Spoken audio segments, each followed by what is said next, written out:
Morning Brew crew. Thank you so much for tuning in to another episode of Morning Brew. We are so glad that you tuned in, and we're so happy that you continue tuning into Brew Crew, and we appreciate the support that you give us in the topics that we bring to you once a week. Well, this week's topic is very special, very near and dear, because we're talking about a subject that is coming about very quickly. We are talking about voting, such an important topic. And with us today, we've got a dynamic person. We have Gabriel Castillo. He is the corporate senior vice president for IBC, and that is International Bank of Commerce. If you are not familiar with IBC, they're a very large bank throughout Texas and a very big proponent of voter registration and getting out the vote, which, of course, like I mentioned, that is our topic today. Gabby, thank you so much for joining us. I have been wanting to sit down with you on Morning Brew for a long time, and this is the perfect subject to do so because you're such an advocate and such a proponent for getting out the vote. And a lot of what you've done in our community is kind of on your own. Of course, you do a lot on behalf of IBC, but you take it upon yourself to just go and be an advocate for it. You're so passionate about it. Yeah. So let's talk a little bit about where that comes from. What have you seen personally that has made you a voice for getting out the vote? Well, I'll tell you, just like you, I think our parents really put that example for all of us when we were young. I remember being very young, not a voter age yet, but standing in line back in the old days when it was one day. You had one day to vote. Right. And I remember standing in line for hours because that was the only opportunity. But to my parents, from a very early age, they taught us that that was a very important rite of passage for, as an American citizen. You were so excited at 18 years old because you could now vote. Oh my God, that was, you know, and back then I also had to register for the draft. That's how old I am. So I remember going to the post office to do both. Wow. And it was amazing because since that time, and I have missed times that I didn't get to go vote, but I feel so guilty. Right. It's almost like I missed Mass on Sunday. You know, like, where do I go to confess because I didn't go vote? But since that time, I realized that the importance of voting, the importance of putting that voice out. And I think now more than ever, our voice is so important in this community. Laredo and really South Texas and the border is going through so many changes and so many good changes. And there's so many positive things, growth and potential growth. But if we don't have the support of our national leaders, of our national government, we will not get the work done that we need to get done. And the only way we get that done is when our leadership at the state capitol and at the national level see and say, wow, Laredo has voters. Laredo has people that care. There's very little apathy there. Let's put more effort into that because they really have a voice there. And that's what matters. And that's why I try to tell young people, and this is why it's so important, because to me, I'm 63. I'm kind of on my way out. But I care about the future, and I don't know if our young people realize how wonderful things were in the 80s and the 90s. Right. You know, well, first of all, I do want to interrupt you, Gabby. You are not on your way out, okay? Let's just get that clear. Well, because I don't know, you know, you and I started back here decades ago. We've been working in communications for such a long time together. And I don't see either you nor I slowing down at all. In fact, sometimes I think that we're getting actually busier as we grow old. And speaking of busier, that's the thing too, is that people are so busy nowadays. Yes. I mean, I see my nieces and nephews, they're 12 and 13. They have a calendar and they have a schedule. Oh no, I can't that day. I'm tutoring. Oh no, not that. I'm babysitting. You know, we didn't have blows that. Your mind. I mean, I was that age. I was still riding my bicycle till the lights went out. I'm like, okay, it's time to go home because the lights are going out. We had to be home by dinner time before it got dark. And that's the thing that I try and explain to people. I said, make time for these things because this is your future, and this is so important to prepare now and to understand why your voice, why your engagement in community and in politics and in policies are so important, because you do call the shots. And, you know, I admire people who step up to the plate to run for office because it's a very difficult time. It's a very hard time to step up there and take responsibility and accountability for all that. Yeah. But you also want the right person out there, a person who really has no hidden agendas and is just looking out for community. And, you know, that's just the bottom line. And we do have those. And we're very fortunate in Laredo to have good representation at the state level, at the local level, at the national level. but we want to keep those people. So what do? We have to go out and vote for them. Right. And I think what you're doing in educating the youth, getting them early and explaining to them why they have to invest now, because a lot of them, like you said, the 15, 16, 17-year-olds are probably, I don't even know if they watch, normal television, I mean, they get all their news off of, TikTok and social media. And sometimes fake news. And a lot of times fake Yes. news, exactly. So they need to understand why it's so important for them to let their voice be heard. And I know that's a cliche to some people, but it's so true. Do people call it yellow journalism anymore? I don't even know. I think we've all I know adopted that. the fake news, and everyone just calls it like that. But it's so true. When you get individuals early and to buy into why it's so important, that's definitely where the root is of where you need to begin. And I think that little by little we've started to see a movement on young people, especially here in South Texas. We're starting to see some, especially at the universities, movements going towards that direction. But it is important that they understand that there are some deadlines that need to be met as well. It's one thing to be a proponent and an advocate for an issue, but it's another thing to actually transpire that into a vote. Yeah. And that's where sometimes there is a challenge to do so. And really, and truly, just because many times you're voicing your opinion on social media or on any type of newscast, etc., but if you don't go vote, and let me tell you, that's what I found out. I've done my own research, and sometimes I look up these people that are ranting and upset about things, and they're talking about, and you go back and you look them up. They didn't vote the last time, the last election. I'm like, why are you complaining over here if you yourself didn't vote? Exactly. And let me tell you, that was very interesting. I started doing research on everyone that I found that was complaining about something. I was listening to them, but I thought, but you're not practicing the full process. Exactly. You must complete the process. You started off by Yeah. having an issue, voicing your issue, maybe even going and speaking to somebody, but You didn't voice it. It's And like that's sitting the in the end result. sidelines. You're complaining. It's like watching a game and you're complaining about the referee. You're complaining about the game, but you're not playing. You're Right. not on the field. You have to Right. be on the field. exactly. And the way to be on the field is to register To to vote. vote and then go out and Vote. actually vote. Okay, so with all of this in mind, Gabby, we're going to get into some of the statistics on voter turnout, and the voice that Hispanics and Latinos actually carries is large, and I don't think that as a group, some people don't realize that, but we really want to drive that point in. So we're going to take a quick break, but when we come back, we're going to get to those numbers. Stay with us.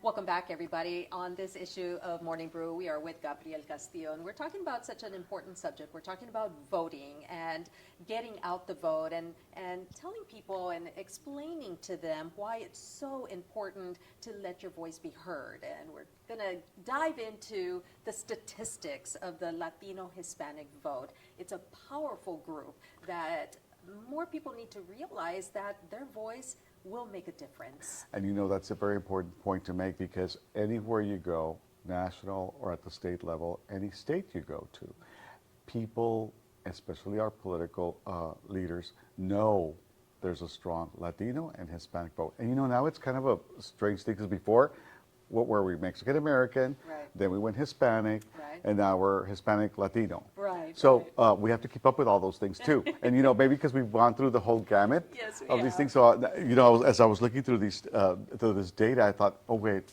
is that separate? Is it Latino one Yeah. and Are we Hispanic the another? same? Right. But yeah, we're all into some sort of a little melting pot within that, and Latino, Hispanic, Mexican American, all these things all wrapped up into one, Yeah. which is wonderful. But at the same time, it's very telling, because we find out that although we are a large population in many states, we're not getting out the vote the way we should. Exactly. In Laredo, we know we're 94% Hispanic, Latino, but we don't have the vote out there. We have 269,000, Wow. that's as of last census, más o menos, citizens, and then we have about 170-some thousand registered. So we're good with the registration. I mean, obviously we can be Could a be lot better. better. We could be a Yes. lot better. But when I was looking at that we were at that number for registered voters, I thought, wow, but where are they? Where are they in early voting? Well, how many went to go vote? Yeah. Last time was 17,000, I think, Yeah. 18,000. Yeah, just about 17,969 And that's out what of I- 176 or so Can registered. you imagine? Wow. Can you imagine all That's those just a people drop stayed in the home? bucket. All those people stayed home. Can you imagine if, let's say, we raised it a few more thousand? It makes a difference, and that's the thing I want people to understand, that, and especially young people. There's a lot of issues that are coming up for the future. Bond referendums, millions of dollars, and now we're talking billions. We don't talk millions anymore when we talk about infrastructure and improvements. We talk billions, and the border, in many ways, is the star child pupil because it meets all the demographics. Low to moderate income, Hispanic, Latino, on the border with Mexico. All of those things matter, but we don't take the time to vote. We don't take the time to write the grants that we need. And that's the thing, is that some people do step up. I know we hate to compare ourselves to McAllen, but let me tell you, I go there quite a bit, and I'm very impressed and kind of, surprised at all the things they get done. Right. But that's the thing, community has to come together. And Right. coming together, first of all, to register to vote. Second of all, to vote. And third, let's work together. Let's stop fighting with each other. Let's not compete within our own community. Let's Right. work together and compete with other with other cities. That's okay. If we were a unity and we had the registered voters and we all spoke on the same page about this with the same goals in mind, we could be amazing. And you're absolutely right, because here in the news, of course, we read the stories, we see firsthand what happened in the lower valley with McAllen, which we are always compared to. And you, even just driving down to McAllen, like you said, you're there very often, and you see the infrastructure, you see the retail, you see their airport. Healthcare, And the healthcare. the healthcare, they have so many Driscoll options. Hospital, Yes. MD Anderson, UT Yes. Health Science Center, a huge hospital. They have, exactly. They have a medical school there. And we continue to be underserved, and we are underserved because we just don't have the specialists who want to move to Laredo.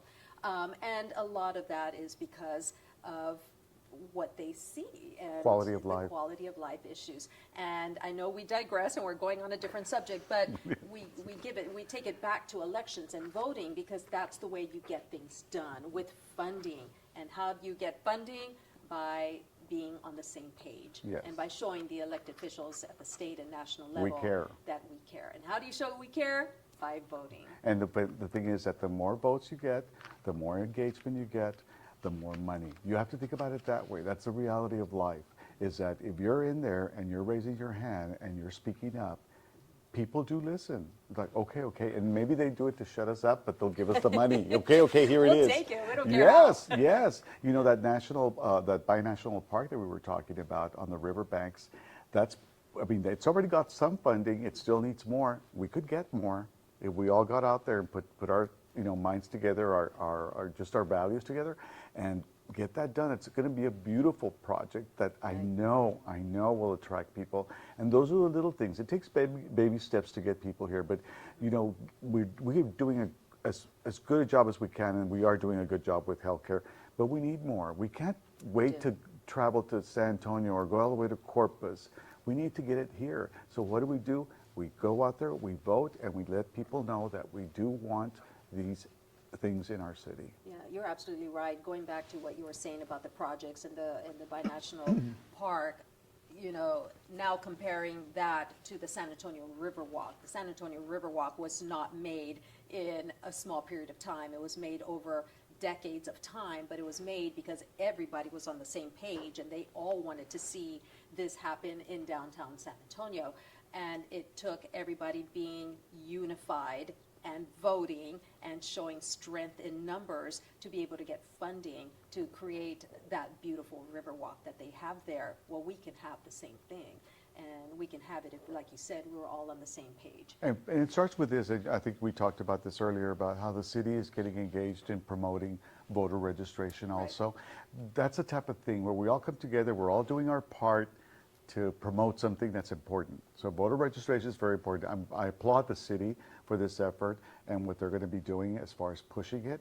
And I think we're going to talk a little bit more about dates and things like that. But it's very important for other entities to get involved too. And that, to me, and let me tell you, I work with the chamber for a long time, and I love it when the other banks come in. I mean, yes, come on in and let's all get together, because you know what? When we're bonded together on an issue, on a topic of interest, it carries a lot of weight. Yes, you know, all the banks are involved in this.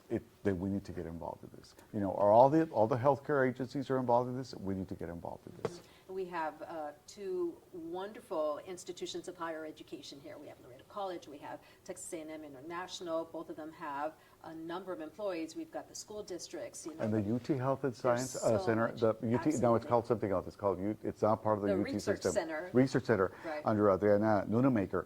I mean, that's an amazing. Watch for them. They're going to be growing in leaps and bounds. They're going to be doing a lot of very interesting projects, interesting things. They already have a dental program. I didn't even realize that. Yeah, That's they do. amazing. And partnerships with UTRGV down in the valley. I mean, that our healthcare is growing tremendously. And how is that funded?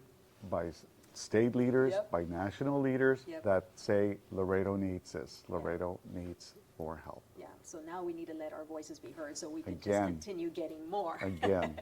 Well, Gabby, we're going to take another quick break. When we come back, we're going to talk about some deadlines that are very important that need to be met so that we could let our voices be heard. So stay with us. We'll be right back after a quick break.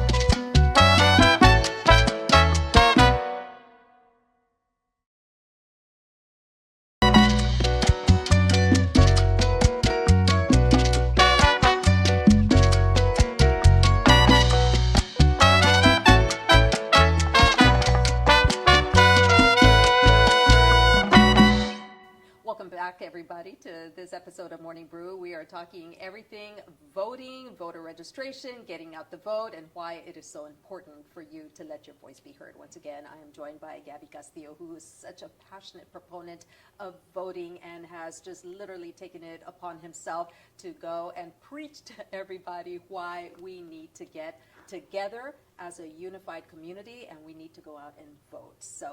Yeah. We are coming to the point of Morning Brew, Gabby, where we really want to let our viewers know about some important dates that are coming up if you want to let your voice be heard in this coming November's election, which is so important. And you know, more than anything, I recommend that we all use our technology, use our devices, just like we do everything else when we're going to make our hair appointments and everything else. Mm-hmm. Make your appointment to go vote.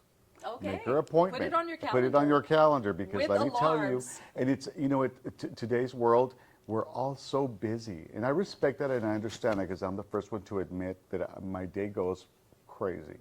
It starts off at 6 a.m. and by the end of the day, I can't believe I still haven't done anything on my list. Mm-hmm.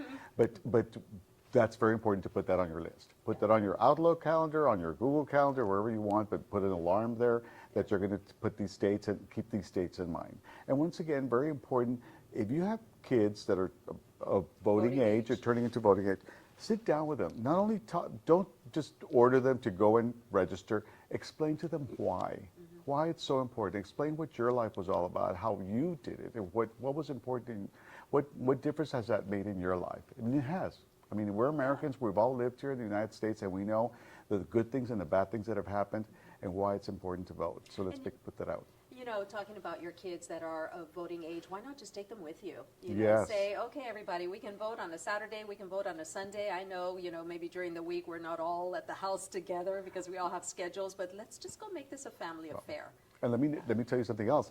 I know what they're going to do. They're going to vote online. They're going to register online. So you have to be very careful when you register online. Okay. Because Texas has a very specific policy that while you can register online, you still have to print out the form, sign it, please sign it, and then mail it in.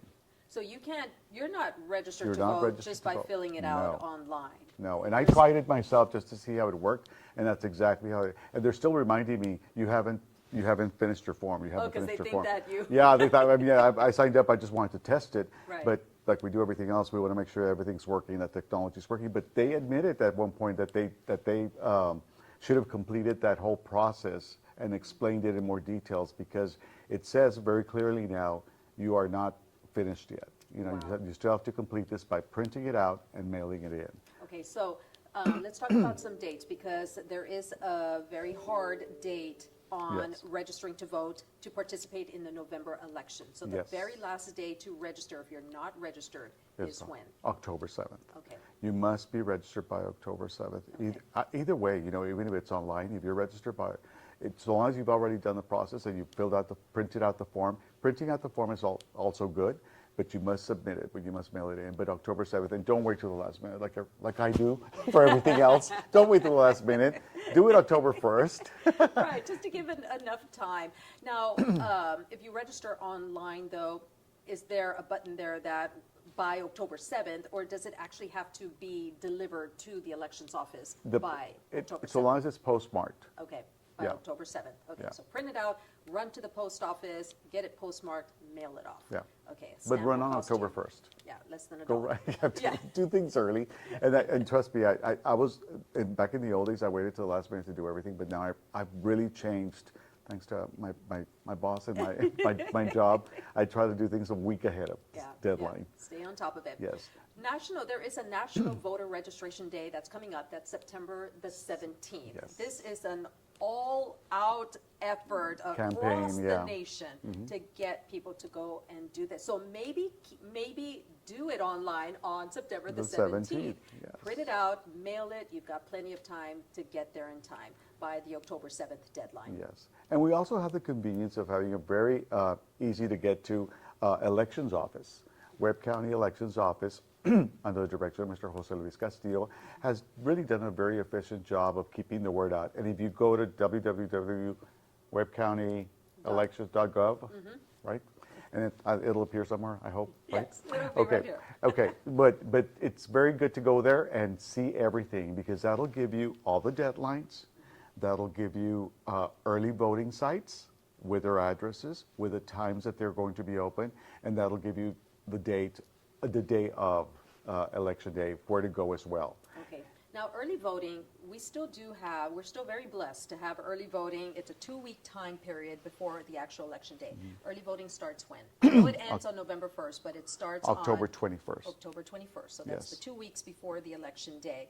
I do want to mention that right now, as of this coming November race, you can vote anywhere on election day. There's still the county-wide election that's taking place. Of course, Mr. Castillo said that might change in the future, but not before the November race. That's true. So, And you know, if you're afraid, it's very convenient. and the other thing that's very important to keep in mind, and especially for older folks like myself, I'm still paranoid when I go to the machines. You know, okay, what do I ask for help? Don't be embarrassed to ask for help. do too. I ask for help, because am I doing this right? Because I don't want this to be canceled, because that'll happen. If you didn't do things right, it automatically just simply cancels your vote. So you want to make sure you're doing things right, and they're very helpful. I was just going to say the volunteers are always very nice. Yes, and I think they always need more volunteers, by the way. Maybe I'm speaking out of line for the Webb County Elections Office, but I know they're always seeking good volunteers to help them out as well. Yeah, so with that in mind, early voting starts, like we mentioned, it's the 2 weeks prior. We're also very blessed because early voting, now it's on the weekends, like we were just talking about. It's Saturday and Sunday, and they now even include mobile early voting. Yes. So that's why what you just said right now, Gabby, about going to the elections office website, it's very helpful, because you can see where the mobile units will be, when is it going to be closest to you. If you just want to step out at lunchtime, go vote, get back to your place of employment, find the nearest place to you and get it done. And you know what's very important is for those of you who have jobs, supervisory jobs, Get the word out. Find out what you can and share it with your colleagues, with your staff. That's what we do at our institution. We try to get the word out to people where to go vote, where the precincts are, what the schedule is, and we actually make it in a very easy flyer format. You can print it out. You can keep it on your desktop wherever you want. But it's important to help others. Yeah. And especially if you know that there's others that need help. And let me tell you another thing that's very important is the elderly. I'm a strong advocate. That's another advocacy is for the elderly because I'm about to get there soon. And so therefore, I want to make sure that they get to go vote. And a lot of them want to do it in person. While they can still mail in ballots, we consider it probably a treat for them to take them out and to go vote, in person. And I'm sure they think it's a treat too to step out of their home. It's the way they've and always just, done it. That's a yes. tradition for them. Yeah, so I absolutely. think that if you can help out your elderly aunt, uncle, friend, neighbor, take them to vote. Yeah. And going on the other spectrum are youngsters who are in college right now who are still registered to vote here. They can still do it by mail-in ballot as well. Yes. So for that, they can go onto the Webb County Elections Office website. They can request a mail-in ballot, and there is a deadline to mail it in. We can try to get our youngsters to do that. And that military. would be amazing. And military. Yes, and military. If you're stationed anywhere, you can actually ask for that now. If you're watching, it's good to keep in mind that the earlier you do it, the better, especially if you're in a foreign country. It's better to do it earlier as possible. So we are in the sprint, is what they're calling it. We're in the sprint leading up to Election Day. Sprint is right. Yeah, we're down to just the last few months or so. Election Day is November the 5th. November the 5th, Yeah. a Tuesday, Super It is Tuesday. that Tuesday, Super Tuesday, exactly. Early voting is 2 weeks before that. But even before early voting, you got to register to vote. Keep in mind, September 17th is the National Day. Let's just get everybody out on September 17th who's not registered. And like I said, we're very fortunate to live in a very, very giving country, a country that lets us practice all of our freedoms still, unlike other countries. Yeah. So let's practice this one. Yeah. And on that note, Gabby, that's a very good way to end this segment of Morning Brew. So appreciative for you. I know your time is so limited, but thank you so much for spending the last 30 minutes with us. And hopefully we have inspired our youngsters and everybody else to go out and vote, register to vote. It's so important, everybody. So with that wraps up this episode of Morning View. Thank you so much for tuning in. Make sure to tune in next week for another episode. Until then, enjoy the brew.